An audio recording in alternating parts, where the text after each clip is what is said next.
आते हैं आज का पहला क्वेश्चन देखते हैं। रफ्तार मैच है, कोई भी आपके कलीग अगर चाहते हैं इसको लेने के लिए तो जरूर ले सकते हैं। शायद ऑफर अभी भी है, वेब पर देख लेंगे। ऑफर कोड स्टेट 50 करके ऑफर कोड है, ठीक है ना। और ये 199 रुपये में मात्र अभी मिल रहा है। देखिए, मैं मानता हूँ बहुत लोग ऐसे सोचते होंगे कि स्टेट निकल जाएगा। इकोनॉमिक्स में कंपटीशन भी टफ होता है क्योंकि सीटों की संख्या कम होती है, तो स्टेट निकलना भी बहुत ज़रूरी है। जब तक आपका स्टेट निकलेगा नहीं तब तक आप क्या दे सकते हैं एग्ज़ाम?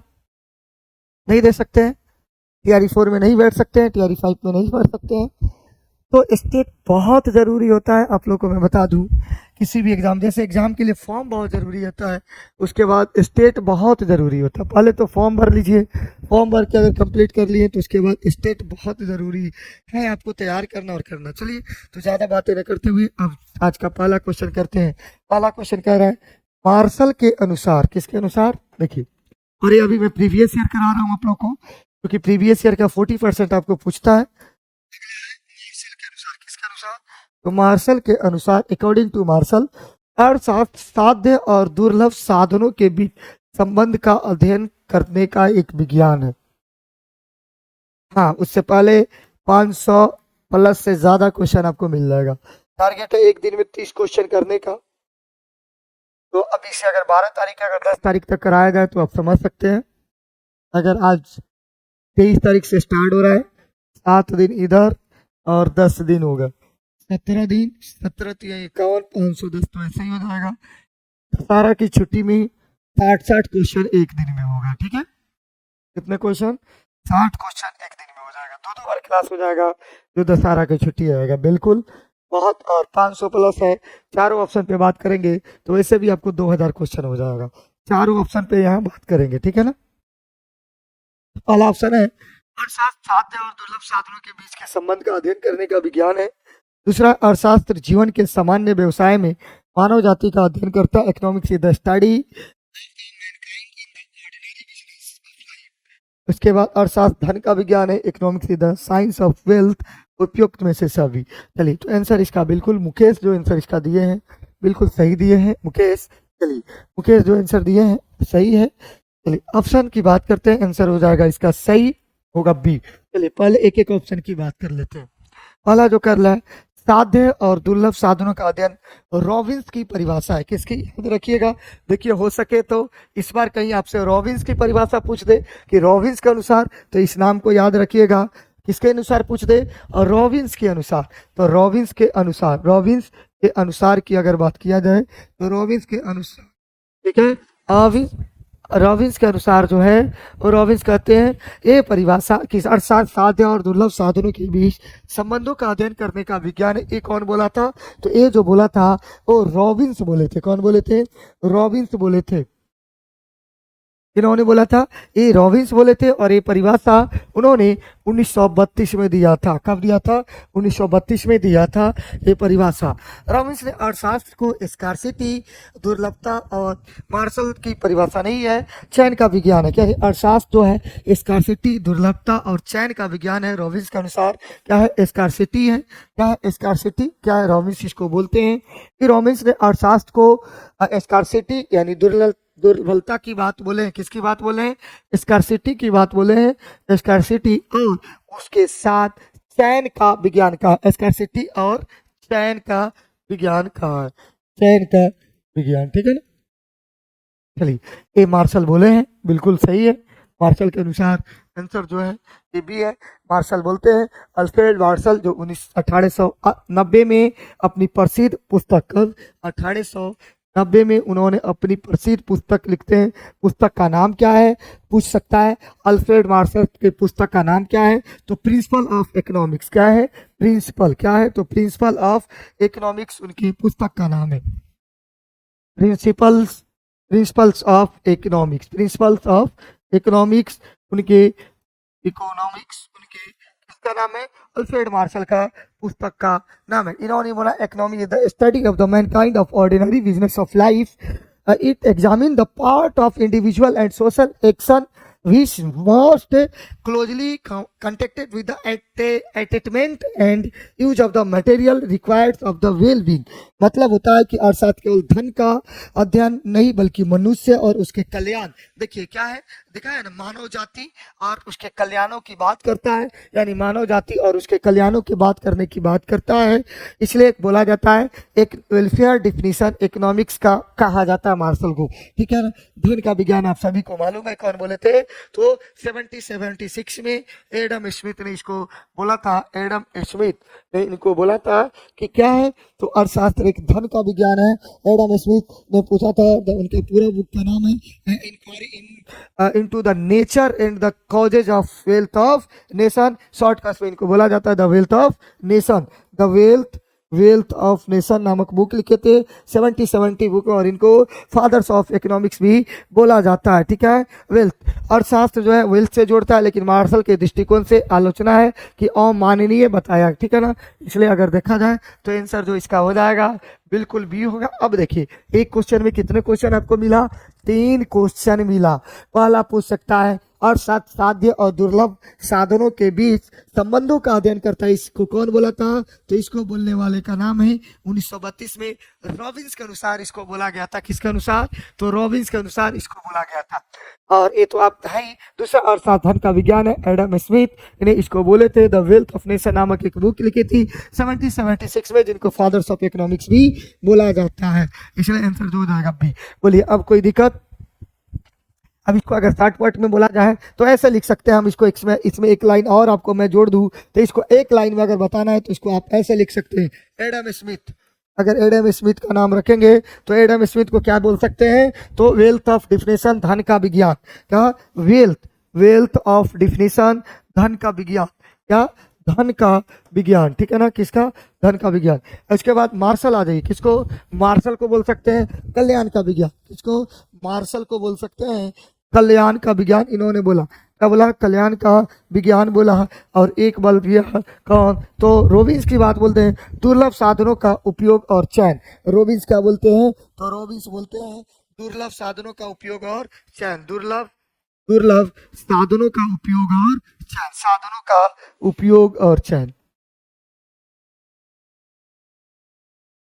बोलिए कोई दिक्कत, any problem. Good morning R K Singh, नमस्ते, गुड मॉर्निंग, जहाँ प्रणाम। बताइए कोई प्रॉब्लम। एक क्वेश्चन में 3 क्वेश्चन, रेडी, यस या नो, एक बार जल्दी से बताइए एनी प्रॉब्लम। एक क्वेश्चन में देख लीजिए एनी प्रॉब्लम, जल्दी से बोलिए यस या नो, कोई दिक्कत। चलिए ठीक है, तो किसी को कोई प्रॉब्लम नहीं है। आते हैं नेक्स्ट क्वेश्चन पे। इनमें से कौन सा अर्थशास्त्र के दायरे में नहीं है, यानी क्वेश्चन पूछ रहा है इनमें से कौन सा जो है वो अर्थशास्त्र के दायरे में नहीं है, बताइए।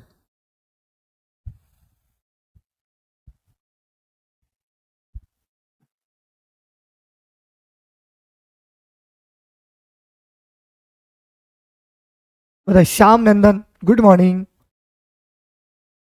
यस ओके, बहुत खूब, कोई दिक्कत नहीं है। देखिए एक क्वेश्चन में 3 क्वेश्चन, 500 क्वेश्चन में 1500 क्वेश्चन। चलिए चलिए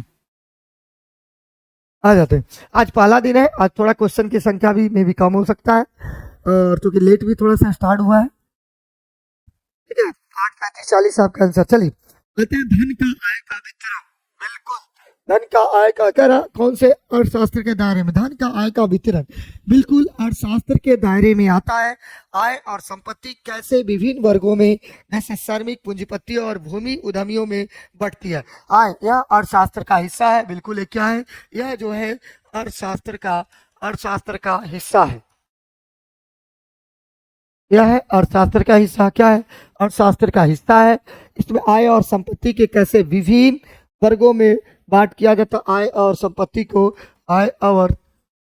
को कैसे विभिन्न वर्गों में बांटा जाता है, जैसे में विभिन्न वर्गों में इसको बांटा, जैसे भूमि, जैसे में अगर बोला जाए श्रमिक, पूंजीपति, जैसे में श्रमिक, पूंजीपति, जैसे श्रमिक हो गए, पूंजीपति हो गए, भूमिपति हो गए और उद्यमी हो गए। जैसे पूंजीपति, भूमिपति और उद्यमी में क्या होती है, ये बढ़ती है, उद्यमी में बढ़ती है, क्या होती है, ये बढ़ती है, इसलिए इसका अध्ययन अर्थशास्त्र में किया जाता है। गुड मॉर्निंग निभा। इसलिए इसका अध्ययन जो है अर्थशास्त्र में क्या किया जाता है, अर्थशास्त्र में किया जाता है। राष्ट्रों की वृद्धि और विकास, तो राष्ट्रों के वृद्धि और विकास, और इसको बोला जाता है, एक लाइन इसमें और लिख लीजिएगा, इसको वितरण का सिद्धांत बोला जाता है, वितरण का सिद्धांत। ठीक है। अब आता है दूसरा आपका बी। बी की अगर बात बोले तो किसी देश की राष्ट्रीय आय, निवेश, उत्पादक, बेरोजगारी, विकास का दर अध्ययन करता है। किसी भी देश का राष्ट्रीय आय अगर बात किया जाए तो राष्ट्रीय आय क्या करता है, तो राष्ट्रीय आय निवेश, उत्पादकता, बेरोजगारी का अध्ययन करता है। निवेश, उत्पादकता, उत्पादकता, उत्पादकता का, बेरोजगारी, बेरोजगारी, बेरोजगारी का क्या करता है बेरोजगारी ईटीसी का अध्ययन करता है। क्या करता है, अध्ययन करता है, यानी ये भी अर्थशास्त्र के अंतर्गत आता है। ठीक है, ये भी। उसके बाद आज बोल लेते हैं सी का ऑप्शन की बात बोला जाए तो सी देश के राष्ट्रपति प्रधानमंत्री का चुनाव करता है। ये अर्थशास्त्र से इसका कोई लेना देना नहीं है। ये अंजलि कुमारी गुड मॉर्निंग। ये राजनीतिक विज्ञान क्या है, ये जो है ये राजनीतिक विज्ञान का लेना देना है, यानी ये जो होता है वो राजनीतिक विज्ञान से जुड़ा हुआ है। चुनाव प्रक्रिया, मतदान प्रणाली, राजनीतिक दलों का अध्ययन करता है। चुनाव प्रक्रिया, राजनीतिक दल यानी मतदान प्रणाली इत्यादि का अध्ययन करता है। आ जाते हैं चौथे की बात बोला जाए जिसको हम लोग देश में मूल्य वृद्धि के कारण अध्ययन, बिल्कुल अर्थशास्त्र का अध्ययन है। क्या है, ये भी अर्थशास्त्र का अध्ययन है। मूल्य वृद्धि यानी इन्फ्लेशन और उसके कारणों का अध्ययन अर्थशास्त्र में किया जाता है। इन्फ्लेशन, जैसे इन्फ्लेशन हो गया, इन्फ्लेशन और उसके कारणों का अध्ययन, कारणों का अध्ययन अर्थशास्त्र में किया जाता है।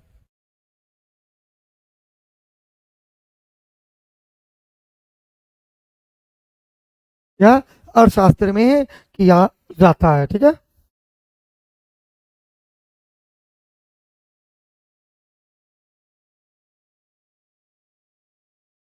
अर्थशास्त्र में किया जाता है। क्लियर।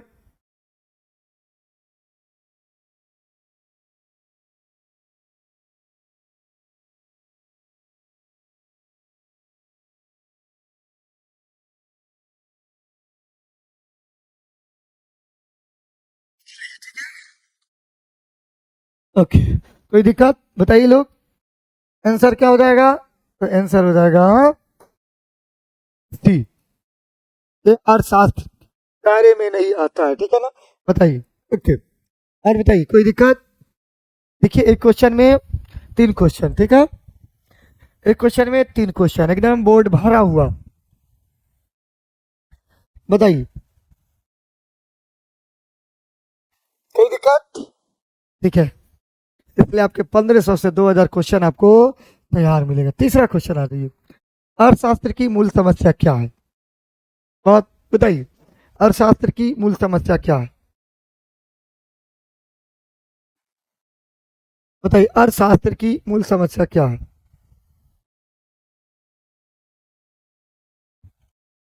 चलिए आते हैं बात की। अर्थशास्त्र की मूल समस्या दुर्लभता के कारण उत्पत्ति होती है, क्योंकि अर्थशास्त्र में बताया जाता है स्कार्सिटी ऑफ रिसोर्सेज, संसाधन क्या है, संसाधन जो है अर्थशास्त्र में बोला जाता है सीमित है। क्या है, स्कार्सिटी ऑफ रिसोर्सेज यानी सीमित साधन है। क्या है, सीमित संसाधन जो है वो सीमित है, अर्थशास्त्र में बोला जाता है।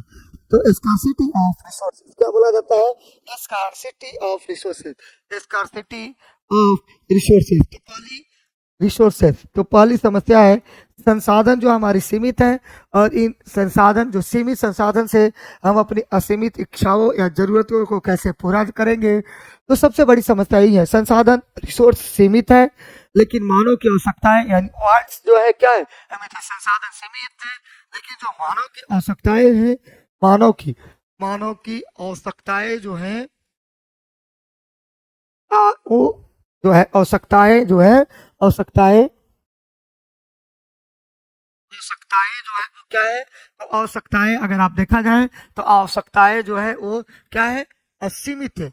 आवश्यकताएं जो है असीमित है। अब एक सीमित साधन से मानव की असीमित आवश्यकताओं को कैसे पूरा किया जाए, इसलिए इसमें चयन करना पड़ता है। तीनों बुनियादी का प्रश्न है, क्या उत्पादन करने, बिल्कुल सही है। सीमित संसाधन से उपयोग करके कौन सी वस्तुओं का उपभोग, वस्तु या पूंजीगत वस्तुओं के कितनी मात्रा में उत्पादन करना चाहिए, बिल्कुल सही है। कैसे उत्पादन करें, वस्तुओं और सेवाओं का उत्पादन किस तकनीक से किया जाए, जैसे श्रम प्रधान तकनीक या पूंजी प्रधान तकनीक, यानी कैसे उत्पादन किया जाए, वस्तुओं और सेवाओं का उत्पादन किस तकनीक से किया जाए, वस्तुओं और सेवाओं का उत्पादन, वस्तुओं और सेवाओं का उत्पादन किस तकनीक से किया जाए, किस तकनीक से किया जाए, ये भी बहुत बड़ी समस्या। श्रमिक तकनीक, यानी कहने का मतलब है कि आपको श्रम प्रधान तकनीक या पूंजी प्रधान तकनीक, कौन सा है, श्रम प्रधान तकनीक या पूंजी प्रधान तकनीक, श्रम प्रधान तकनीक या पूंजी तकनीक या पूंजी प्रधान तकनीक या पूंजी प्रधान तकनीक। सबसे बड़ी चीजों को यही समस्या है, या पूंजी प्रधान तकनीक, ठीक है। ये पूंजी प्रधान तकनीक की बात बोला जाता है। इसके लिए उत्पादन किया जाए, सबसे बड़ी है, उत्पादित वस्तुएं समाज के किन वर्गों तक पहुंचेगी, यानी आय और संपत्ति का वितरण कैसा होना चाहिए, किसके लिए उत्पादन किया जाए। इसमें बोला जाता है कि आय या संपत्ति का वितरण,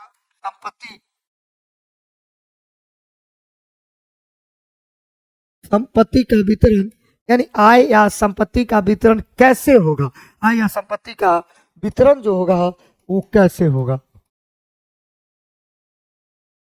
ये सबसे बड़ी समस्या है। यानी उत्पादित वस्तुओं के सामान किन वर्गों तक पहुंच रही है, अमीर के पास या गरीब के पास, किसको जरूरत है, किसको देना है, नहीं देना है, ये सबसे बड़ी समस्या की बात होती है। तो देखिए आंसर हो जाएगा डी, बताइए क्लियर है, आंसर हो गया डी। बताइए कोई दिक्कत, एनी प्रॉब्लम। 11 12 आप लोग भी, स्टेट वाले लोग भी ज्वाइन कर सकते हैं, इसलिए ये स्टेट के बाद पीजीटी आपको देना है, और यहाँ पे एनसीईआरटी लाइन बाय लाइन पढ़ाई जाती है। स्टेट के बाद आपको पीजीटी देना है, और यहाँ पे एनसीईआरटी जो है वो लाइन बाय लाइन आपको पढ़ाई जाती है। तो आप लोग भी ज्वाइन कर सकते हैं इस बैच को मात्र 499 रुपये में। और यहाँ पे मुझे आप जज कर सकते हैं कैसे मैं क्वेश्चन डिस्कशन करा रहा हूँ। अगर आपको लगता है कि डिस्कशन में बहुत बेहतरीन तरीके से करा रहा हूँ, तो इससे ही बेहतरीन तरीके से मैं पढ़ाता भी हूँ या पढ़ाऊँगा भी, इसलिए यहाँ लाइन बाई लाइन होता है। ये आप जज करने का भी एक तरीका, और इसे आप मुझसे पीजीटी में भी जोड़ सकते हैं। अगर तैयारी 4 या 5 आपको देना है तो वहाँ भी आप मुझसे जुड़ सकते हैं। बहुत लोग इसमें ऐसे होंगे जो मुझसे पीजीटी ऑलरेडी पढ़ रहे हैं, आपको पता चल जाएगा कैसे एक्सप्लेन करके, अगर आप शुरू से देखेंगे तो आपको बीच में पता चल जाएगा। कोई समस्या है तो आप सभी लोग बता सकते हैं, किसी को कोई दिक्कत। और एक क्वेश्चन में लगभग 3 क्वेश्चन तैयार हो रहा है, तो 500 क्वेश्चन में 1500 क्वेश्चन तैयार हो जाएगा। एक बार जल्दी से बता दीजिए क्या कोई समस्या है, नहीं तो एक बार में बता दीजिए कोई समस्या है, यानी एक बार में। तो ये अगर आप बैच ज्वाइन करना चाहते हैं तो जरूर आप ज्वाइन कर सकते हैं। 11 12 एनसीईआरटी पीजीटी, इनमें से किस प्रकार की आर्थिक प्रणाली को केवल मूल्य तंत्र ही अर्थव्यवस्था यानी केंद्रीय समस्या का समाधान करता है, बताइए। In which of this type of economic system the price mechanism alone solve the central problem of economics, पूंजीवादी अर्थव्यवस्था, मिश्रित अर्थव्यवस्था, समाजवादी अर्थव्यवस्था, या उपयुक्त में से सही। हाँ, आज से बैच स्टार्ट हुआ है, बिल्कुल वीरपाल, आज से बैच स्टार्ट हुआ है।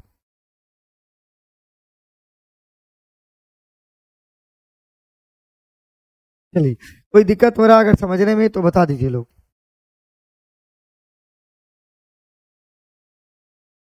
कोई भी दिक्कत, नो कोई दिक्कत नहीं, बहुत खूब, मजा आ रहा है। चलिए आते हैं पूंजीवादी अर्थव्यवस्था। इसका आंसर जो होगा वो क्या होगा, पूंजीवादी अर्थव्यवस्था, बिल्कुल। पूंजीवादी अर्थव्यवस्था उत्पादन के साधन निजी स्वामित्व में होता है। यहाँ जो होता है उत्पादन के साधन जो होता है उत्पादन के साधन, वो किसके हाथ में होता है? उत्पादन के साधन निजी, निजी यानी पूंजीपति भी इसको बोला जाता है, निजी स्वामित्व के हाथ में होता है, निजी स्वामित्व के हाथ में होता है। हाँ, निजी स्वामित्व के हाथ में होता है। स्टेट की तो सिलेबस बिल्कुल स्टेट की बात हो रही है। आप किस बैच के लिए पूछ रहे हैं पहले बताइए। स्टेट का पूछ रहे हैं, स्टेट में तो सिर्फ क्वेश्चन कराना है। किस बैच के लिए पूछ रहे हैं जरूर बताइए पहले, बताइए किस बैच के लिए पूछ रहे हैं एक बार बता दीजिए। पीजीटी इकोनॉमिक्स के लिए, एनसीईआरटी के लिए, किस बैच के लिए पूछ रहे हैं बता दीजिए। हाथ होता है, किसका हाथ होता है, ठीक है। उसके साथ क्या, कैसे और किसके लिए उत्पादन करना है, इन तीनों की समस्या का समाधान केवल प्राइस मैकेनिज्म स्टेट का, बिल्कुल 500 जो बोला गया है बिल्कुल आपके एकदम 10 तारीख से शुरू हो रहा है, उससे 12 तारीख से आपका एग्जाम शुरू हो रहा है। उसमें आप इकोनॉमिक्स का देख लीजिए किस दिन इकोनॉमिक्स का है। उससे पहले आपको जो 500 किया गया है उससे प्लस की जो बात हुई है, तो उससे प्लस आपको बिल्कुल बिल्कुल आपको पीजीटी इकोनॉमिक्स, हाँ स्टेट का है और पीजीटी इकोनॉमिक्स, तो बिल्कुल अगर पीजीटी इकोनॉमिक्स को आप ज्वाइन करना चाहते हैं तो आप बिल्कुल मुझसे ज्वाइन कर सकते हैं, एकदम फाउंडेशन बैच वहाँ पे आप ज्वाइन कर सकते हैं। और जो स्टेट वाले लोग हैं, जितने लोग भी अगर चाहते हैं कि पीजीटी हमसे पढ़ने, वो लोग भी अगर ज्वाइन कर सकते हैं तो बिल्कुल ज्वाइन कर सकते हैं और उनका सिलेबस बिल्कुल कंप्लीट टाइम पर हो जाएगा। अगर सभी लोग स्टेट वाले बोले कि हम पढ़ना चाहते हैं सभी लोग शुरू से, तो उनके लिए हमें अलग से चीज़ों को 2-2 घंटा करके बिल्कुल उनकी टाइम बिल्कुल टीआरई फोर्स में अगर वो बैठना चाहते हैं तो बिल्कुल उनसे पहले उनकी चीज़ें शुरू हो जाएगी, ठीक है। चलिए, क्या और कैसे किसके लिए उत्पादन करना है, इन तीनों की समस्याओं का समाधान केवल मूल तंत्र पर। सर स्टेट में पास हो जाएंगे सर हम, बिल्कुल पास हो जाइएगा, 110% पास की गारंटी है। क्या लग नहीं रहा है आपको पास हो जाएंगे? देख रहे एक क्वेश्चन में 3 क्वेश्चन, 1500 क्वेश्चन यहाँ करा रहा हूँ, कहाँ से देगा, कहाँ से देगा? बिल्कुल पास हो जाएंगे और टीआरई 4 में भी पास होंगे। क्यों आप लोग डर रहे हैं? टीआरई 4 में भी पास होंगे और स्टेट में भी पास होंगे बिल्कुल। वीरपाल अगर ज्वाइन करना है तो जरूर बताइएगा। चलिए, यह उत्पादन के साधन मीन्स ऑफ प्रोडक्शन निजी स्वामित्व यानी प्राइवेट ओनरशिप का होता है। क्या, कैसे और किसके लिए उत्पादन करना, इन तीनों की समस्याओं का समाधान केवल मूल तंत्र प्राइस मैकेनिज्म। सर पहले स्टेट कंप्लीट का, बिल्कुल बहुत बिल्कुल पहले स्टेट एकदम स्टेट कंप्लीट हो जाएगा। समस्याओं का साधन केवल मूल तंत्र यानी प्राइस से होता है। एडम स्मिथ को इंडिविजुअल हेड सिद्धांत इसी पर आधारित है। सबसे ज्यादा सपोर्ट कौन किया था? तो एडम स्मिथ किए थे, पूंजीवादी अर्थव्यवस्था का एडम स्मिथ। आप लोग को मालूम है, according to Adam Smith, according to Adam Smith की अगर बात बोला जाए तो लेजेस फेयर, लेसेस फेयर या लेजेस फेयर इसको बोला जाता है। लेसेस फेयर की नीति अपनाते हैं, यानी इसको बोला जाता है अहस्तक्षेप की नीति। क्या बोला जाता है?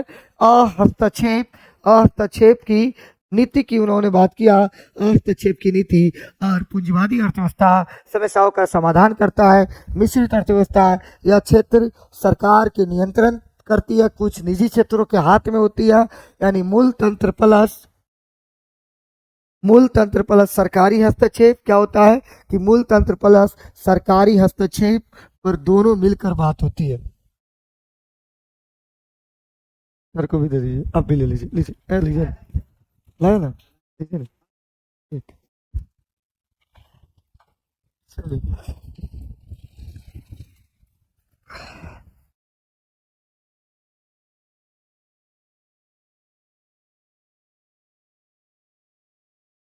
देखिए आरके सिंह, ये पॉसिबल अगर आप जो बोल रही हैं 8:30 से, अभी तो पॉसिबल नहीं है, बट आपके नवरात्र की वजह से अगर छुट्टी आएगी तो इसको थोड़ा सा पहले मैं कर दूंगा, 8, 8:30, 7 से कर दूंगा नवरात्र तक।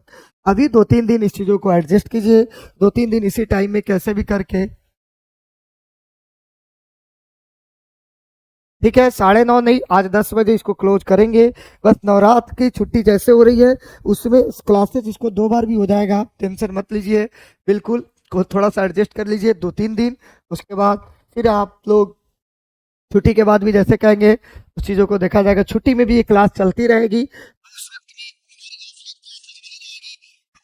जरूर टाइम को इधर उधर थोड़ा बहुत कर लिया जाएगा। आपसे सॉरी चाहता हूँ, बिल्कुल मालूम है जो भी महिलाएं हैं वो लोग बिल्कुल नवरात्र उनके लिए बहुत बड़ा त्योहार होता है। माँ दुर्गे उनको शक्ति दे, माँ दुर्गे आप सभी लोग को आशीर्वाद दे, साथ में हम लोग को भी आशीर्वाद दे और आपकी सिलेक्शन हो जाए। मेरी तो कामना माँ दुर्गा से यही है हाथ जोड़ के कि आप सभी लोग स्टेट में पास हो और पीजीटी यानी 4 में जब बैठे तो वहाँ भी पास हो, ताकि मेरे लिए आप लोग मिठाई का डब्बा लेके आए। माँ दुर्गा से मेरी यही प्रार्थना है। ठीक है, तो चलिए हम बात करते हैं। या कुछ क्षेत्र सरकार ये नियंत्रित करती है, कुछ निजी क्षेत्रों को हाथों में होता है। मिश्रित क्षेत्रों में नियामक का काम होता है सरकार का। क्या होता है? नियामक का काम करती है सरकार। समाजवादी अर्थव्यवस्था में पूरा निजी पूरा संसाधन किसके? यह उत्पादन साधन राज्य स्वामित्व के नियंत्रण में होता है। यहाँ के उत्पादन का साधन क्या होता है? इसका पूरी तरह से स्वामित्व जो होता है राज्य सरकारें होती है, यानी सरकार के हाथों में होती है। क्या उत्पादन करना है, कैसे करना है, कितना करना, सब किसके हाथों में होती है? सरकार के हाथों में। क्या, कैसे, किसके लिए उत्पादन करना है, इसका निर्धारण केंद्रीय योजना द्वारा किया जाता है। इसलिए यह मूल्य तंत्र की भूमिका नहीं होता है। केंद्रीय योजना के द्वारा यानी पूरी संसाधन का बागडोर सरकार के हाथ में होती है। आंसर हो जाएगा ए। बोलिए क्लियर है? आइए नेक्स्ट क्वेश्चन है, उत्पादन संभावना वक्र सामान्यतः होता है। बताइए, उत्पादन संभावना वक्र जो होता है सामान्यतः होता है, बताइए।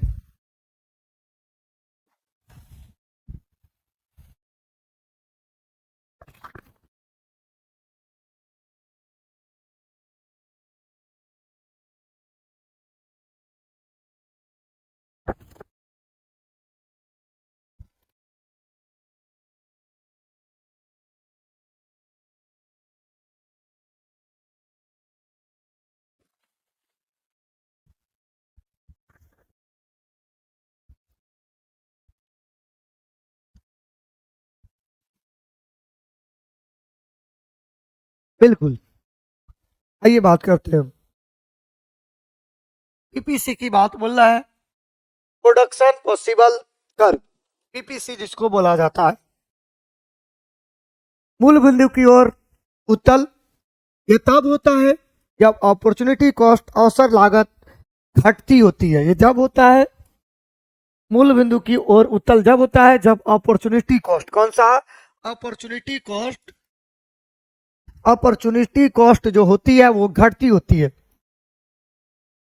कॉस्ट जो है अवसर लागत, क्या होता है? अवसर लागत जो होता है जब घटती हुई प्रतीत होती है। क्या होती है? जब घटती हुई प्रतीत होती है, यानी घटती हुई होती है या घटती हुई प्रतीत होती है, घटती हुई होती है, तब क्या होता है? मूल्य बिंदु की ओर उत्तल होता है, तब ये सही होता है। लेकिन ये अभी गलत है, ये सामान्यतः की बात बोल रहा है।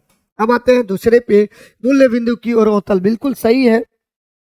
इसका मतलब होता है कि अवसर लाग का जो है मूल्य बिंदु की ओर अवतल। पीपीसी सामान्यतः कॉनकेव यानी अवतल होता है। क्या होता है? कॉनकेव होता है, सामान्यतः कॉनकेव होता है। इस कारण अवसर लागत क्या हो जाता है?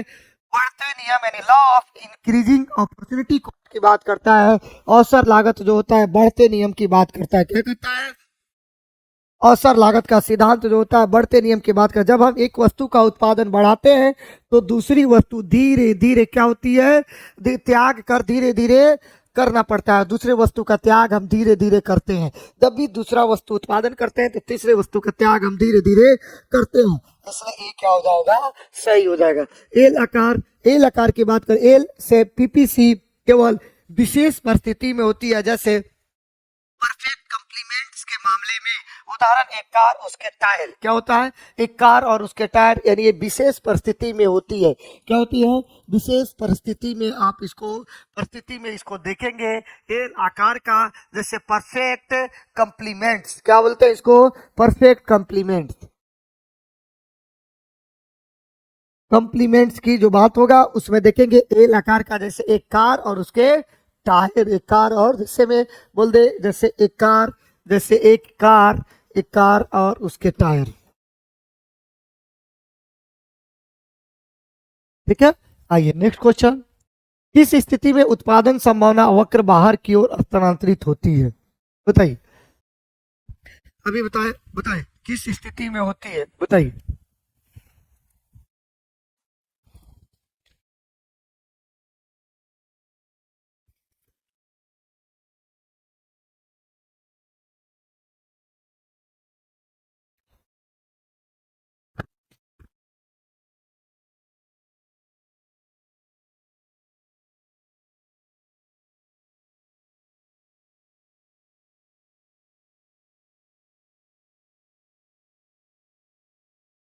बी।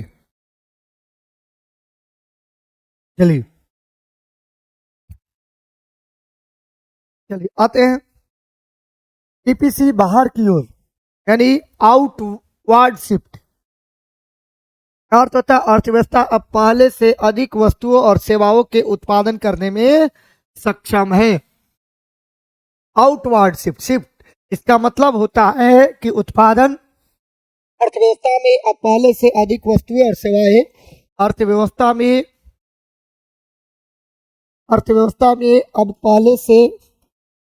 पहले से क्या, पहले से जो पहले होती थी उससे पहले से क्या होता है, अधिक वस्तुओं और सेवाओं का उत्पादन करने में सक्षम है। पहले से अधिक वस्तुएं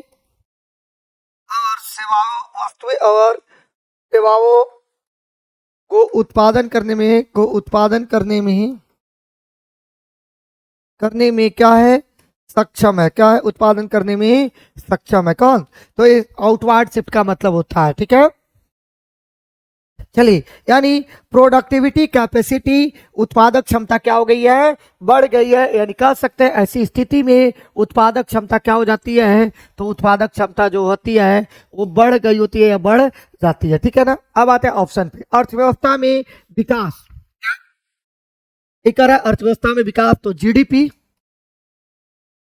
नेशनल इनकम यानी एनआई, परचेजिंग पावर और इन्वेस्टमेंट बढ़ते हैं तो अर्थव्यवस्था की क्षमता क्या हो जाती है, बढ़ती है। यानी निवेश निवेश बढ़ते हैं, परचेजिंग पावर बढ़ती है तो अर्थव्यवस्था की क्षमता बढ़ती है। और जब अर्थव्यवस्था की क्षमता बढ़ती है तो विकास यानी परिणाम स्वरूप पीपीसी बाहर की ओर हो जाती है। किसकी ओर, बाहर की ओर हो जाती है।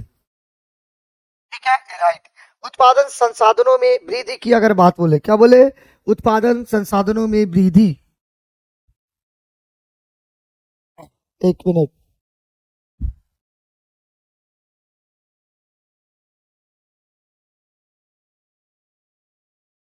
चलिए आ जाते हैं।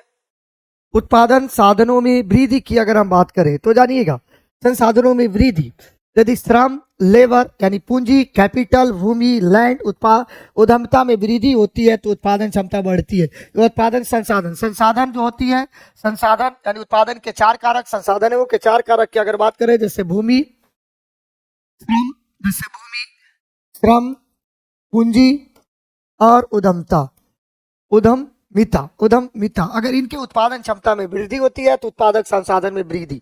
बिल्कुल सही, यानी कहने का मतलब होता है उद्यमती में वृद्धि तो उत्पादन क्षमता में वृद्धि होती है। कहने का मतलब है, वालेकुम अस्सलाम अफसाना, कहने का मतलब है जैसे अधिक मशीन, बेहतर शिक्षा में स्किल्ड लेबर या नई भूमि का खोज, जैसे अधिक मशीन हो जाए, बेहतर शिक्षा हो जाए, नई भूमि का खोज हो जाए, या इसे पीपीसी बाहर की ओर शिफ्ट हो जाती है। क्या हो जाती है, इसे पीपीसी जो होती है वो बाहर की ओर शिफ्ट हो जाती है। ये भी सही।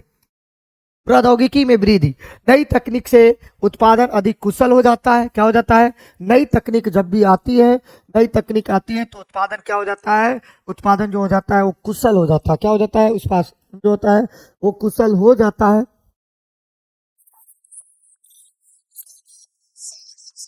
साधन से अधिक उत्पादन संभव होता है, और क्या होता है, समान संसाधन से अधिक उत्पादन भी क्या हो जाता है, संभव हो जाता है। इसलिए उदाहरण, ग्रीन रिवॉल्यूशन में कृषि के उत्पादन को बढ़ाया और भारत का पीपीसी बाहर की ओर शिफ्ट हो गया। ये भी सही है, आंसर हो जाएगा डी।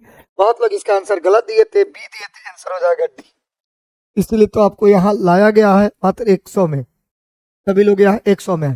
बोलिए, तो एक्सप्लेनेशन से खुश हैं, एक बार ये भी बताते रहिए लोग। चलिए आते, इनमें से कौन सी मांग का निर्धारण कारक नहीं है, कौन सा मांग का निर्धारण कारक नहीं है, बताइए।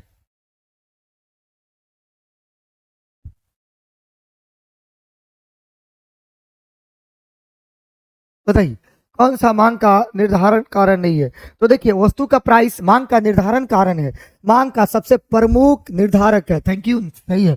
मांग का सबसे, वस्तु की कीमत जो होती है ये मांग का सबसे प्रमुख निर्धारण कारण है, निर्धारण कारक है, सबसे प्रमुख कारक है, समझे, है। कारक और पूछ रहा है नहीं संबंधित वस्तुओं का के। जैसे में अगर इसके बारे में और बात करें तो जैसे मांग का सबसे, जैसे वस्तु की कीमत घटेगी तो मांग बढ़ेगी, लॉ ऑफ डिमांड आप लोग पढ़े होंगे, वस्तु की कीमत घटेगी, नहीं अभी पढ़ा कर लेंगे। वस्तु की कीमत घटेगी, घटेगी तो मांग क्या हो जाएगी, मांग बढ़ेगी। वस्तु की कीमत घटेगी तो क्या हो जाएगी, मांग बढ़ेगी। वही दूसरा कहता है वस्तु की कीमत बढ़ेगी तो मांग घटेगी, ठीक है, तो ये सबसे बड़ा है, मांग बढ़ेगी। उल्टा है संबंधित वस्तुओं की कीमत की अगर बात बोला जाए तो संबंधित वस्तुओं की कीमत की बात बोलता है कि सब्स्टिट्यूट यानी गुड्स, विकल्प वस्तुएं, कॉम्प्लीमेंट्री गुड्स यानी पूरक वस्तुएं कीमत मांग को क्या करती है, प्रभावित करती है। उदाहरण चाय की कीमत बढ़ती है तो कॉफी की मांग बढ़ सकती है, चाय की कीमत बढ़ती है तो कॉफी की, चाय की कीमत बढ़ती है तो कॉफी की मांग क्या हो जाती है, बढ़ जाती है। कॉफी की मांग जो है वो बढ़ जाती है, कॉफी की मांग क्या हो जाती है, बढ़ जाती है। संबंधित वस्तु उसी तरह जैसे में पेट्रोल की कीमत बढ़े तो कार की मांग घट जाती है, पेट्रोल की कीमत बढ़ती है, ये पूरक हो जाएगी, क्या हो जाएगी, ये पूरक हो जाएगा। एक क्या होता है, एक विकल्प और एक होता है पूरक। चाय का विकल्प कॉफी है, कॉफी का विकल्प चाय हो सकता है, लेकिन कार और पेट्रोल क्या एक दूसरे का पूरक है, एक दूसरे का क्या है, पूरक है। उसी तरह आय का स्तर, जब लोगों का आय बढ़ता है, नॉर्मल गुड्स आय बढ़ने पर मांग बढ़ती है, इंफीरियर गुड्स में आय बढ़ने पर मांग क्या हो जाती है, घटती है, ठीक है। नॉर्मल गुड्स तो जो बड़े लोग होते हैं पिज्जा उजा खाना छोड़ देते हैं, इंफीरियर गुड्स एक सारे चीजें, हम छोटे लोग मिडिल वाले फैमिली समोसा पिज्जा पर सबसे ज्यादा ध्यान देते हैं, बर्गर वगैरह पर सबसे ज्यादा हम ही लोग ध्यान देने की बात करते हैं, ठीक है। चलिए, और सरकार का प्रकार, एक कारक का निर्धारण है, ये टाइप ऑफ गवर्नमेंट, कई भी कारक है। सरकार का स्वरूप लोकतांत्रिक, समाजवादी, तनसाई, सीधे तौर पर उपभोक्ता की मांग को प्रभावित नहीं करता है। सरकार का जो प्रकार होता है, कहीं पे लोकतांत्रिक सरकार होता है, लोकतांत्रिक सरकार होता है, कहीं पे जाइएगा तो समाजवादी होता है, समाजवादी होता है, और कहीं पे जाइएगा तो तानाशाही सरकार भी होती है, ठीक है ना। इसलिए ये कभी भी मांग निर्धारित नहीं करता है, गलत है। आंसर हो जाएगा डी, आंसर हो जाएगा D. Good morning Pinky, good morning. चलिए, मजा आ रहा है, एक बार जल्दी से बताइए लोग, क्लास में कोई दिक्कत जल्दी से एक बार बताइए, क्लास में कोई दिक्कत है तो जल्दी से एक बार बताइए।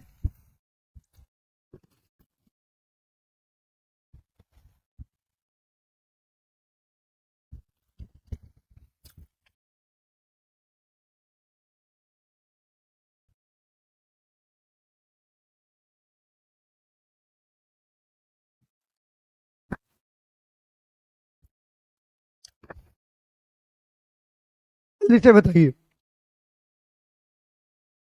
सभी लोग बताएं एक बार। एक क्वेश्चन में 3 क्वेश्चन निकल रहा है कि नहीं, तब तक मैं पानी पी लेता हूँ, सभी लोग बताएं।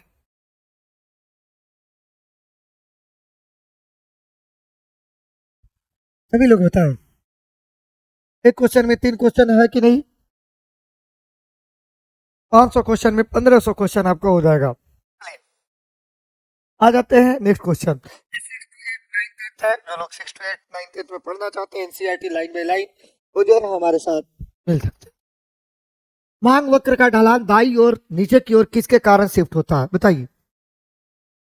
मांग का बताइए।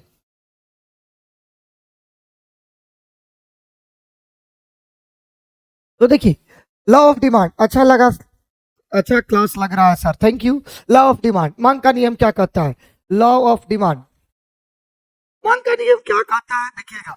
लॉ ऑफ डिमांड कहता है, लॉ ऑफ डिमांड, जब किसी वस्तु की, जब किसी वस्तु की, जब किसी वस्तु की कीमत में वृद्धि होती है, कीमत में वृद्धि, तो उसकी, तो उसकी मांग में कमी, उसकी मांग में, तो उसकी मांग में कमी, वही, और जब मांग में कमी, और जब वस्तु की, जब वस्तु की कीमत में, कीमत में कमी, कमी, तो मांग में क्या हो जाती है, मांग में, ये लॉ ऑफ डिमांड कहता है। और इसका जो ग्राफ होता है, ग्राफ जरा सा इस प्रकार होता है। ग्राफ की अगर बात बोला जाए तो ग्राफ ऐसे होता है, ये होगा हमारा प्राइस और ये होता है क्वांटिटी। यानी जब अगर मांग को मैंने क्या किया, अगर प्राइस को बढ़ाया तो मांग में क्या हो जाएगी, कमी हो जाएगी। यानी जब P1 से P से P1 किया तो Q से Q1 हो गया। उसी तरह जब P1 से P2 किया, क्या किया मैंने, जब P1 से P2 किया तो मांग में क्या हो जाएगी, वृद्धि। जैसे प्राइस को कम किया तो मांग में वृद्धि हो जाएगी। इसलिए इसका ग्राफ जो होता है, इसको भी टच करते हुए जाए, इसका ग्राफ जो होता है ऐसे होता है, ठीक है। एक ग्राफ होता है ये दाई और नीचे की ओर किसके कारण होता है, ढलान जो होता है बाएं से दाई ओर और नीचे, यानी इसको ऋणात्मक भी बोला जाता है। क्या बोला जाता है, ऋणात्मक ग्राफ भी बोला जाता है। तेज होता है सीमांत उपयोगिता का छिन्नता नियम के कारण होता है। क्या होता है, सीमांत उपयोगिता के छिन्नता नियम के कारण होता है। जब उपभोक्ता किसी वस्तु की अधिक इकाई खरीदता है तो प्रत्येक अतिरिक्त इकाई पर वो क्या होता है, संतोष यानी मार्जिनल यूटिलिटी घटते जाता है। जैसे आप लोग मुझे इनवाइट कीजिए और मैं आपको खीर पूड़ी पनीर मेरा पसंदीदा अगर खाना है आप खिलाएंगे, अगर मेरा पेट भर गया उसके बाद जो भी मैं खाऊंगा, अगर मैं 4 रोटी खा रहा हूँ, 5वें रोटी से मेरी जो संतोष होगा वो धीरे धीरे क्या हो जाएगा, कम होने लगेगा। सर्टिफिकेशन जो होगा, सेटिस्फाइड जो होगा, मेरी जो यूटिलिटी जो हो जाएगी, जो इकाई प्राप्त हो जाएगी वो धीरे धीरे क्या हो जाएगी, कम होना लगता है। इसलिए उपभोक्ता अधिक इकाइयों तब खरीदेगा जब कीमत घटेगी। यही कारण होता है कि मांग वक्र नीचे की ओर ढलान वाला होता है। क्या होता है, ढलान वाला होता है। एक एन होता है, दूसरा होता है मूल्य का प्रभाव भी होता है। मूल्य का प्रभाव होता है, लिख लीजिए लोग, 4 टाइप से होता है। अगर मैं बात करूं तो 4 कारणों से इस चीजों का होता है। जो ऋणात्मक होता है बाएं से दाईं ओर और नीचे से ऊपर की होती है। तो 4 कारण, जिसमें पहला तो ये दिया है, बी लिख लीजिए मूल्य का प्रभाव। किसका, मूल्य का प्रभाव। सी लिख लीजिए आय का प्रभाव। किसका, आय का प्रभाव। और डी लिख लीजिए प्रतिस्थापन, प्रतिस्थापन का प्रभाव जो होता है। इन 4 कारणों से क्या होता है, मांग वक्र ढलान। लोच का नियम, ये मांग के संवेदनशील को दर्शाता है, ना कि ढलान को। क्या है, यह मांग के संवेदनशील को, संवेदनशीलता को दर्शाता है, संवेदनशीलता को दर्शाता है, ना कि इसका। लोच का नियम, आय में कमी। आय में कमी की अगर बात बोला जाए, आय घटने पर मांग घट सकते हैं इससे, लेकिन मांग वक्र समानता ढलान नहीं समझा सकता, गलत। उसके बाद कर में वृद्धि, कर बढ़ने से कीमत बढ़ सकती है, मांग घट सकती है, लेकिन यह मांग का वक्र सामान्यता ढाल का कारण नहीं होता है। इसलिए आंसर जो हो जाएगा वो ए। बोलिए कैसा लगा, कैसा लग रहा है बताइए। चलिए आते हैं। एक्स की मांग की गई मात्रा में अनुपातिक परिवर्तन की कीमत में अनुपातिक परिवर्तन के बराबर होता है। क्या बराबर होता है बताइए।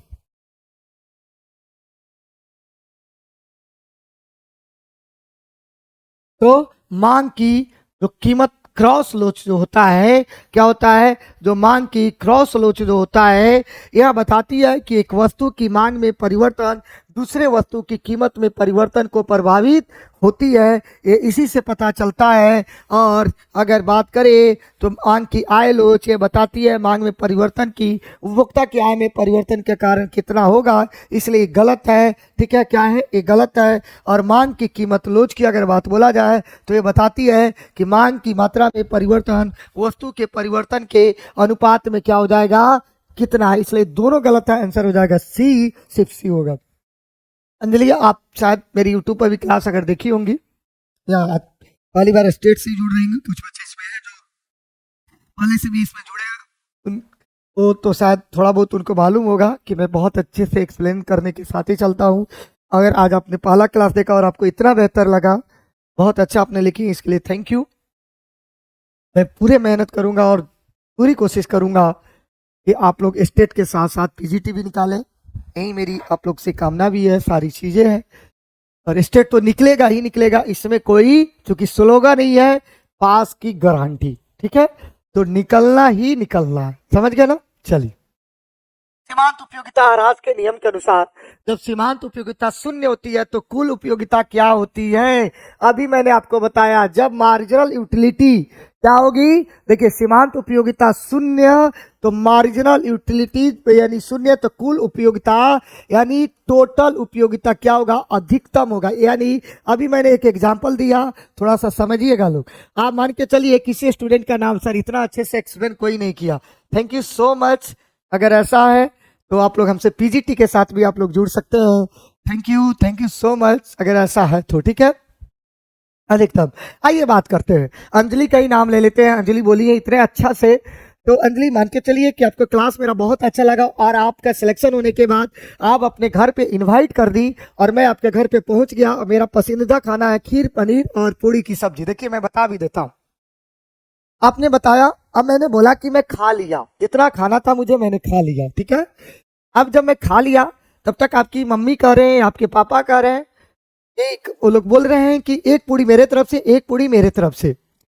मैं ऐसे करते करते मेरी यूटिलिटी अब तो कम होते जा रही है, लेकिन जब मैं एकदम जीत मेरी पेट पूरी फूल हो गई, यानी मार्जिनल यूटिलिटी, अब उसके बाद मैं खाऊंगा तो मुझे दवा का इस्तेमाल करना पड़ेगा, कहीं मेरी तबीयत मेरी खराब ना हो जाए।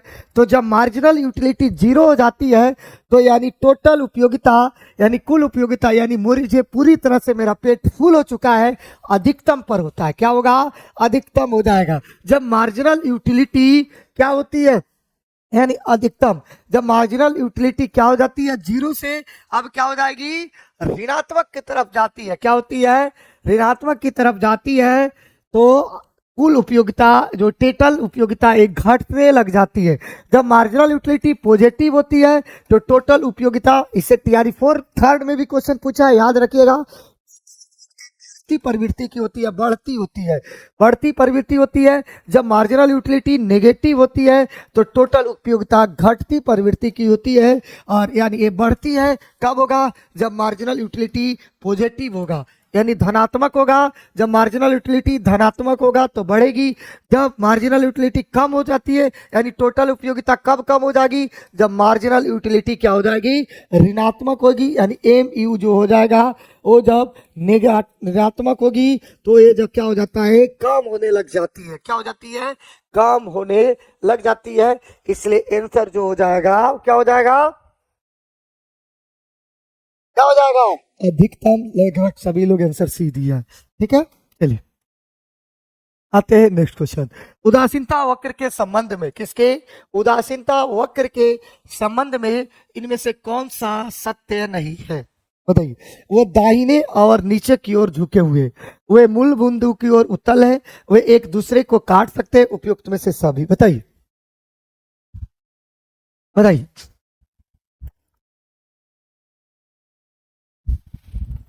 बताइए,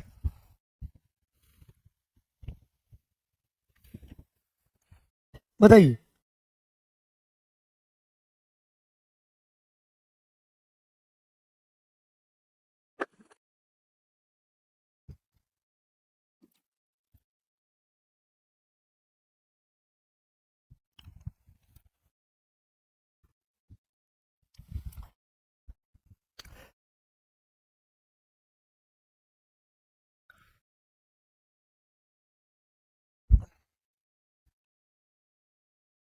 बताइए, तो क्या हो जाएगा, वे दाहिने की ओर नीचे की ओर झुके होते हैं, बिल्कुल सही है।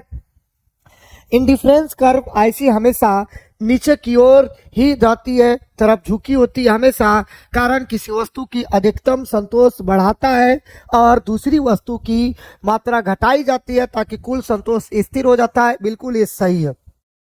मूल बिंदु की ओर उताल ऐसी सामान्यता कन्वेक्स टू ओरिजिन की तरफ होती है, इस कारण जो मान्य वेग प्रतिस्थापन होता है, मार्जिनल रेट ऑफ सब्स्टिट्यूशन, ये भी सत्य है। एक दूसरे को काटने की बात होता है, ऐसे कभी भी एक दूसरे को क्रॉस नहीं करती है। इसका ग्राफ की हमेशा जाइएगा तो ऐसे होती है, ये गलत है, कर रहा है, सत्य नहीं है। तो आंसर बताइए क्या है, दोनों तो ऊपर सत्य है, आंसर हो जाएगा सी। क्या हो जाएगा? सी। आइए नेक्स्ट क्वेश्चन ये है, अगर आप में से भी अगर कोई चाहता है, स्टेट वाले बच्चों में से भी, कि अपने पीजीटी के लिए मैं क्वेश्चन को प्रैक्टिस कर लूं, तो अभी जो आप लोग देखे हैं सेम यही कंसेप्ट इस प्रैक्टिस बैच में अपनाया गया है, जहाँ पे 5-7-6 हजार क्वेश्चन हो चुका है।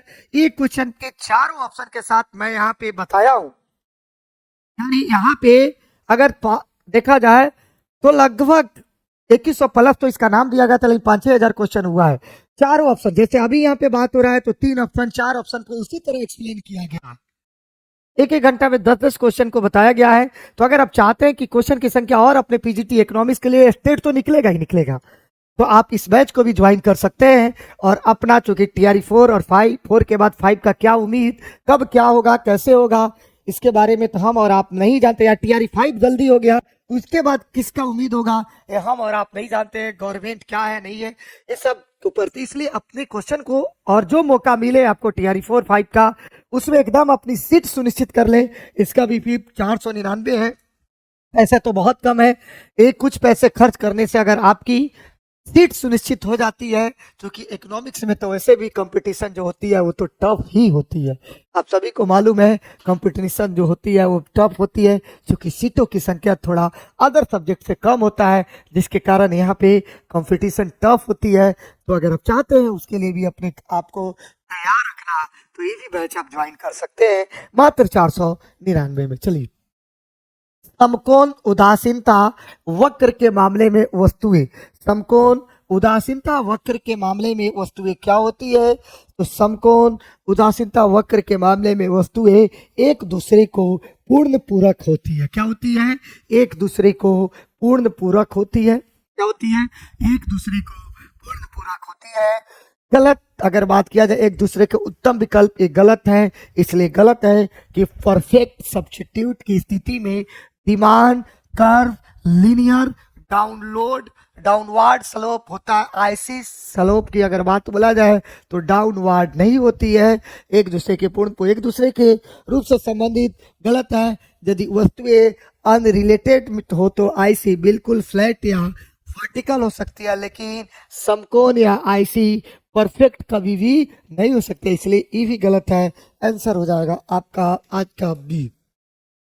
किसी वस्तु की आपूर्ति वक्र सप्लाई कर्व ऑफ कमोडिटी क्या है? किसी वस्तु का आपूर्ति वक्र जो है सप्लाई ऑफ कमोडिटी क्या है, बताइए। तो सप्लाई कर्व दिखाता है कि किसी वस्तु की मांग और मूल्य के विभिन्न स्तर पर उत्पादन कितनी मात्रा में बेचने के लिए तैयार है। क्या है? कितनी, यानी सप्लाई जब बढ़ता है तो क्या होती है? अधिक आपूर्ति। सप्लाई लॉ, कीमत बढ़े तो क्या होता है? अधिक आपूर्ति। लॉ ऑफ सप्लाई कहता है कि जब किसी वस्तु की कीमत में वृद्धि होती है, तो उस वस्तु की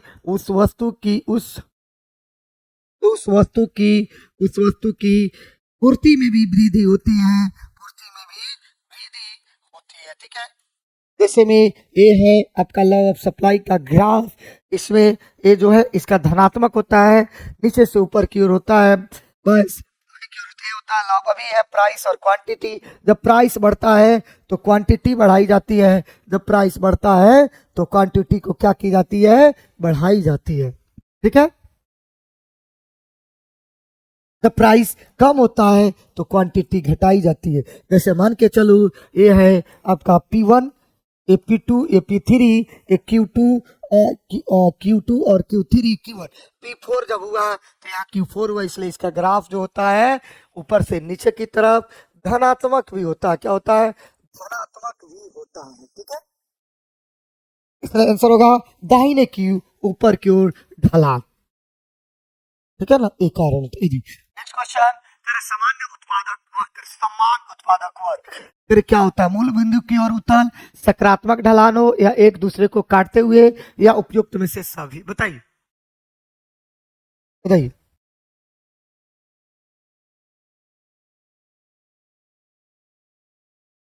आइसोक्वांट दर्शाती है किसी वस्तु उत्पादन के एक निश्चित प्रकार के उत्पादन विभिन्न संयोजन से किया जा सकता है। उदाहरण, मशीन और श्रम के विभिन्न संयोजन से। जब भी आइसोक्वांट होता है, यह दर्शाती है कि वस्तु उत्पादन के निश्चित स्तर का उत्पादन विभिन्न संयोजन से किया जा सकता है। वो संयोजन क्या होता है?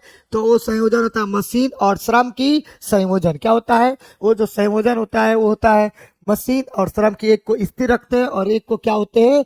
घटाते बढ़ाते रहते हैं। जैसे मूल्य बिंदु की और उतल की अगर बात बोला जाए तो ये दर्शाती है आइसोक्वांट आमतौर पर कॉन्वेक्स जो होता है कॉन्वेक्स टू ओरिजिन। ये सही है। आइसोक्वांट आमतौर पर कॉन्वेक्स टू द ओरिजिन होती है। कारण जो होता है इसका MRTS division marginal rate of technical substitution, जब एक इनपुट की मात्रा घटाई जाती है तो दूसरे आउटपुट को बढ़ाकर समान उत्पादन करने की बात होती है। एक कंडीशन बिल्कुल सही है, ठीक है। सकारात्मक ढलान आइसोक्वांट आमतौर पर नेगेटिव स्लोप होती है। क्या होती है? नकारात्मक ढलान होती है। ये आमतौर पर नकारात्मक ढलान होती है। यानी कहने का मतलब है यह यदि एक इनपुट को घटाते हैं तो आउटपुट स्थिर रखने के लिए दूसरे इनपुट को बढ़ाना पड़ता है, इसलिए इसका स्लोप जो होता है डाउनवर्ड स्लोप होता है। एक दूसरे को काटते हैं। ये आइसोक्वांट कभी भी इंटरेक्ट नहीं होती है। इंटरेक्ट करे तो कंट्राडिक्शनरी होगा, क्योंकि एक बिंदु पर समान आउटपुट क्या होता है? अलग अलग होता है। ईवी गलत आंसर हो जाएगा। चलिए, निर्माता उस बिंदु पर संतुलन में होगा जहां सम लागत रेखा आइसोक्वांट से नीचे काटता है, ऊपर से आइसोक्रेट काटता है, आइसोक्रेकेट को स्पर्श करता है। बताइए क्या होगा?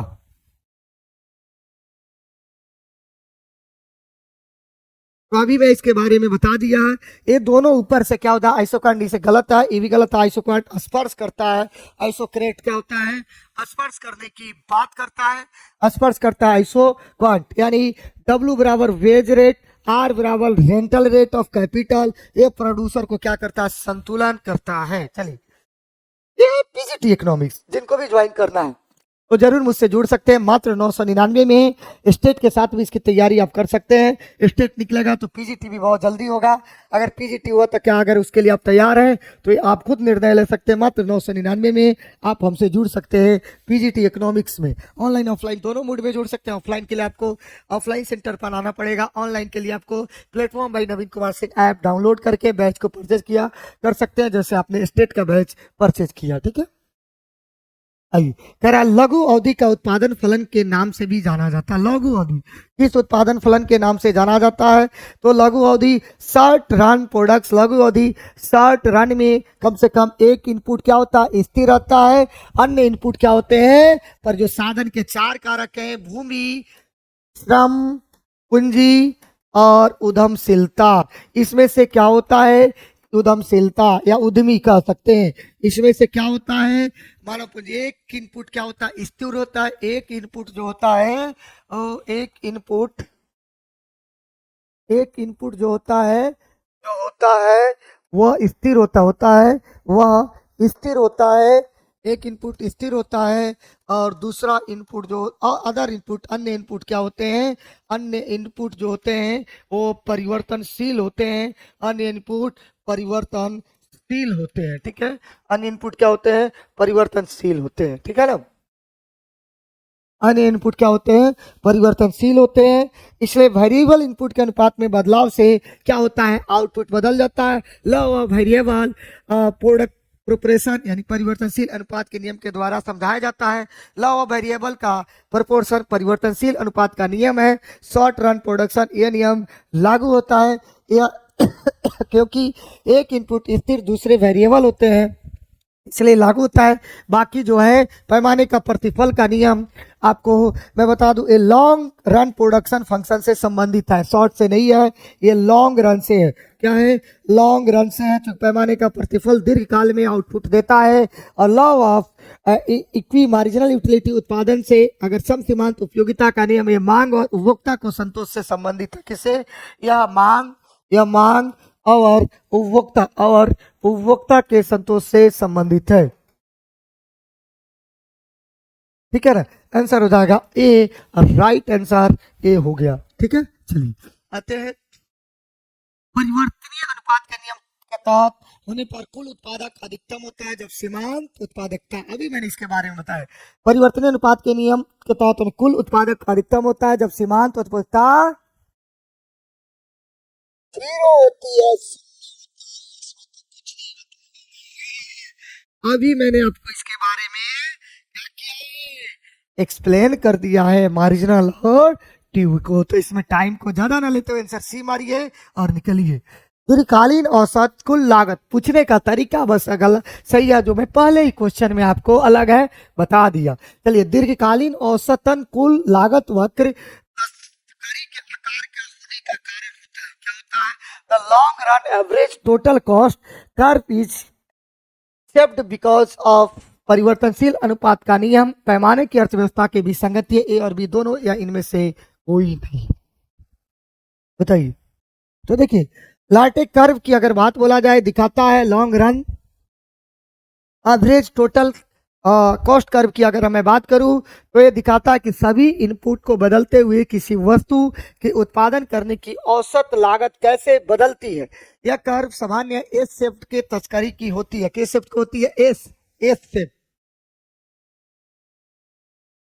ठीक है, एस शेप्ड की होती है। आइए इकोनॉमिक्स स्केल आर्थिक पैमाने का प्रतिफल, पैमाने का अगर मैं बात करूं, उत्पादन बढ़ने से औसत क्या हो जाता है? उत्पादन बढ़ने से औसत लागत घटती है। कारण स्पेशलाइजेशन, डिवीजन ऑफ लेबर, उसके बाद बेटर यूटिलाइजेशन ऑफ रिसोर्सेज। नीचे की ओर इसका ढलान होता है। अर्थव्यवस्था की असमानता है, अत्यधिक उत्पादन पर औसत लागत बढ़ने लगती है। कारण कोऑर्डिनेशन प्रॉब्लम, इन इफिशियंसी होती है। लॉ वेरिएबल, ये शॉर्ट टर्म में देखा जाता है। अभी मैंने बताया ये शॉर्ट टर्म में ए है, लॉन्ग टर्म में क्या होता है? ये लॉन्ग टर्म की बात होती है, इसलिए आंसर जो हो जाएगा क्या हो जाएगा? बी, दीर्घकाल हमेशा लॉन्ग टर्म में। पूर्ण प्रतिस्पर्धा उद्योग में कीमत किसके द्वारा निर्धारित किया जाता है? मांग और आपूर्ति बल के द्वारा, कुल लागत और कुल लाभ के द्वारा, या सीमांत उपयोगिता के कुल उपयोगिता के द्वारा? बताइए किसके द्वारा किया जाता है? तो मांग और आपूर्ति के द्वारा किया जाता है। क्या किया जाता है? चलिए परफेक्ट कंपटीशन के बारे में आपको बता दें। पूर्ण प्रतियोगिता में बहुत सारे क्रेता और बहुत सारे विक्रेता क्रेता और विक्रेता दोनों होते हैं। यहाँ सामान्य लाभ होता है। क्या होता है? यहाँ जो होता है सामान्य लाभ होता है। यह प्राइस टेकर होता है। क्या होता है? प्राइस टेकर होता है, प्राइस मेकर नहीं होता है। ठीक है।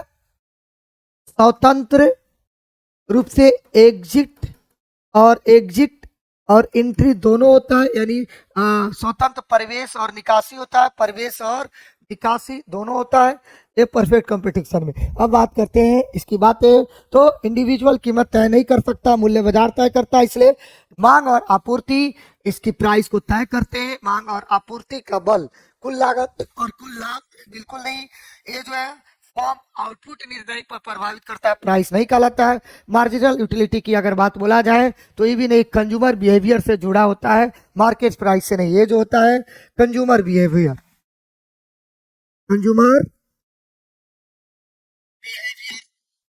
बिहेवियर से जुड़ा होता है। ठीक है, आंसर हो जाएगा। चलिए आज का नेक्स्ट क्वेश्चन हम देखेंगे। एक अधिकारवादी दीर्घावधि में किस प्रकार का लाभ कमा सकता है? एक अधिकारवादी एक दीर्घावधि में किस प्रकार का? चलिए मोनोपोली मार्केट, एकाधिकार बाजार को मोनोपोली बोला जाता है। क्या बोला जाता है? मोनोपोली मार्केट बोला जाता है। इंग्लिश में देख लीजिए लोग, इसको मार्केट बोला जाता है, मोनोपोली मार्केट बोला जाता है। इसमें बहुत एक विक्रेता कोई प्रतिस्पर्धा नहीं होता है, विक्रेता की संख्या कम होती है। क्या होती है? विक्रेता की संख्या यहाँ पे कम होती है। ठीक है ना। अगर मैं बात करूं एकाधिकार, मोनोपोली का मतलब होता है एकाधिकार हो। क्या? मोनोपोली, एकाधिकार, मोनोपोली। ठीक है, क्या इसको बोलते हैं हम लोग? तो मोनोपोली मार्केट बोलते हैं। और मोनोपोली मार्केट में जो होता है एकाधिकार, क्या होता है? एकाधिकार जो होता है इसमें एक विक्रेता होता है। एक विक्रेता, कोई प्रतिस्पर्धा नहीं होता, नो कंपटीशन। क्या होता है? नो कंपटीशन होता है, कोई प्रतिस्पर्धा नहीं होता है, यानी प्रतिस्पर्धा बिल्कुल नहीं होती है, कोई प्रतिस्पर्धा नहीं। ठीक है ना, कोई प्रतिस्पर्धा नहीं होता है। उसके साथ प्राइस मेकर होता है। क्या होता है? ये जो होता है वो प्राइस मेकर होता है, not a price taker. Price maker मैं जैसे रेलवे हो गया, इस तरह होता है। सुपर नॉर्मल इकोनॉमिक्स प्रॉफिट, आसानी से कहे तो अत्यधिक लाभ होता है, कमा सकती है, कोई कार कोई एंट्री नहीं, लॉन्ग रन में भी कोई कंपटीशन नहीं, शॉर्ट रन में भी कोई कंपटीशन नहीं। नॉर्मल प्रॉफिट, नेगेटिव लॉस, कि अगर सब भी संभव है यहाँ पे नॉर्मल प्रॉफिट भी होगा नहीं, केवल सामान्य लाभ, ये गलत है। अति सामान्य लाभ ये भी सही है, और नकारात्मक लाभ की अगर बात बोला जाए तो इस किस स्थिति में लाभ, तो इस स्थिति में पॉसिबल है, यानी उपयुक्त में से अगर मैं बात करूं तो क्या हो जाएगा, एक से अधिक होना चाहिए, सभी तो नहीं, केवल सामान्य लाभ। अब देखिए केवल सामान्य लाभ देखा जाए, मोनोपोली में हमेशा सिर्फ नॉर्मल प्रॉफिट नहीं होता है, सुपर नॉर्मल प्रॉफिट भी कमा सकती है थोड़ी देर के लिए, इसको हम लोग मान सकते हैं सामान्य लाभ। इसलिए आंसर इसका डी देना है। एक से अधिक पूछेगा तो सबसे अधिक होता है अति और नकारात्मक, केवल सामान्य लाभ कम होने की संभावना होती है, इसलिए इसका आंसर होगा, क्या हो जाएगा, डी हो। ठीक है, चलिए आशा करता हूँ क्लास बहुत अच्छा लगा होगा। देखिए एकाधिकार में जो होता है ना, मार्केट पर पूरा वर्चस्व देखा जाए एक ही व्यक्ति का होता है, एक ही विक्रेता होता है। जैसे रेलवे हो गया, बिजली व्हील हो गया, यानी इलेक्ट्रिसिटी जो सप्लाई होता है, अगर ड्राइविंग लाइसेंस आपको बनवाना है तो सरकार के पास जाना होगा, यानी पूरी तरह से एक ही व्यक्ति के पास होती है, कोई कंपटीशन नहीं होता है, कोई अदर एंट्री नहीं कर सकते हैं। ठीक है, सॉरी थोड़ा सा तबीयत भी मसाज है, ठीक है ना, कोई सॉरी नहीं कर सकते हैं, तो ठीक है, चलिए मिलते हैं आप लोग से कल। क्लास कैसा लगा थोड़ा सा बताइए, 1 मिनट में जल्दी से बताइए क्लास कैसा लगा। क्लास सभी को, बिल्कुल सभी को बेहतर लगा, बहुत खूब। अब बताइए कैसा फील कर रहे हैं आप लोग।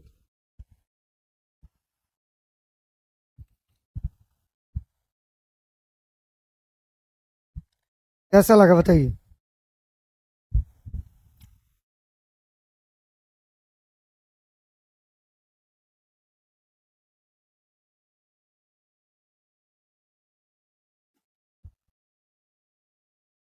बताइए।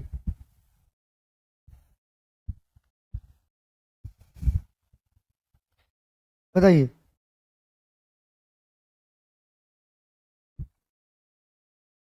बहुत अच्छा, बहुत अच्छा, सभी को बहुत अच्छा। चलिए थैंक यू, कल मिलते हैं। Thank you so much, thank you, thank you so much.